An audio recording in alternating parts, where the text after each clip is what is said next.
الرحمن السلام علیکم دوستو۔ حضرت ابراہیم علیہ السلام اسلام کا پیغمبر میں سے ایک ہے اور انہیں خلیل اللہ یعنی اللہ کا دوست بھی کہا جاتا ہے۔ ان کا ذکر قرآن میں اکثر ہوتا ہے اور ان کی کہانی بہت ہی پیغام دینے والی ہے۔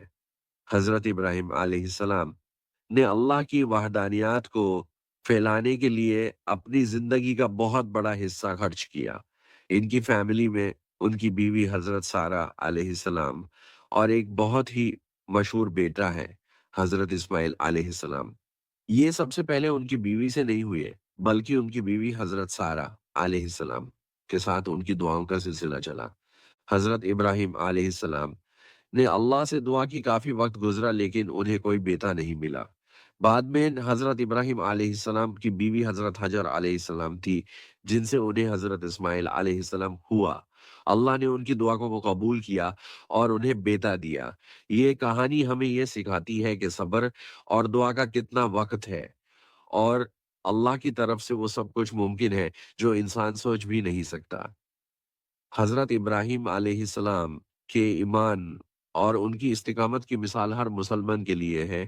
حضرت ابراہیم علیہ السلام کی قربانیاں اسلام کے اتہاس میں بہت اہمیت رکھتی ہیں۔ ان کی قربانیاں ان کے اللہ کی طرف سے آئی امتحانات اور ان کے اسحاق سیکریفائس سے جدا ہوتی ہیں۔ یہ ایک دانیہ نے اللہ کی طرف سے امتحان حضرت ابراہیم علیہ السلام کا سب سے بڑا امتحان ان کا اپنے بیٹا حضرت اسماعیل علیہ السلام کی قربانی دینے کا تھا۔ اللہ نے حضرت ابراہیم علیہ السلام کو خواب میں یہ نظار دکھایا کہ وہ اپنے بیٹا کو قربان کر رہے ہیں۔ حضرت ابراہیم علیہ السلام نے اس خواب کو سمجھا اور اللہ کے حکم کو ایک امتحان سمجھا۔ انہوں نے بنا کسی شکایت کے یہ فیصلہ کیا کہ وہ اللہ کی عبادت میں اپنے بیٹا کو قربان کریں گے۔ دو حضرت اسماعیل علیہ السلام کا اتفاق۔ جب حضرت ابراہیم علیہ السلام نے اپنے بیٹا حضرت اسماعیل علیہ السلام سے اس حقیقت کا ذکر کیا تو حضرت اسماعیل علیہ السلام نے بھی بنا کسی شکایت کے اپنے بابا کا ساتھ دیا۔ انہوں نے کہا، یا ابتی افعال ما تؤمر ستجدونی انشاءاللہ من الصابرین۔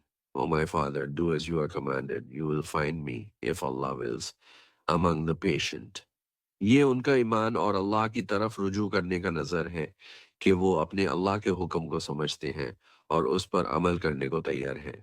تیسرا قربانی کا واقعہ، جب حضرت ابراہیم علیہ السلام نے اپنے بیٹا حضرت اسماعیل علیہ السلام کو قربان کرنے کی کوشش کی، اللہ نے انہیں روکنے کے لیے ایک جانور بالی بھیجا۔ یہ جانور ایک برہا بکرا تھا۔ اس وجہ سے اللہ نے ان کو اس امتحان میں کامیاب کیا اور اس قربانی کو آزادی کا سبب بنایا۔ یہ واقعہ ہمیں یہ سبق دیتا ہے کہ اللہ کی طرف سے آنے والی دوڑ سے بے پرواہ رہنا چاہیے اور اپنے ایمان کو کبھی نہیں چھوڑنا چاہیے۔ 4 عید الاضحیٰ کی اہمیت۔ حضرت ابراہیم علیہ السلام کی قربانی کا یہ واقعہ ہر سال عید الاضحیٰ یوم النحر کے دن منایا جاتا ہے۔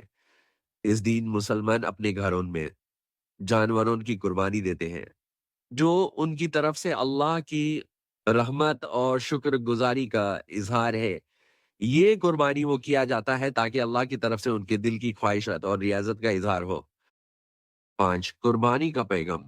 حضرت ابراہیم علیہ السلام کی قربانی اور ایمان کا پیغام یہ ہے کہ جب اللہ کا حکم آئے تو انسان کو بنا کسی شکایت کے اس پر عمل کرنا چاہیے۔ یہ ہمیں دستے گو ہے کہ اللہ کی رحمت اور برکت اس شخص پر ہوتی ہے جو اس کے حکم کو مانتا ہے اور اپنے پیارے چیزوں کو اس کی خاطر قربان کرنے کو تیار ہوتا ہے۔ یہ سب باتیں حضرت ابراہیم علیہ السلام کی قربانی ان کو صاف کرتی ہیں اور ہمیں انسپائر کرتی ہیں کہ ہم بھی اپنے ایمان اور عبادت میں خود کو ان کے جیسے تیار رکھیں۔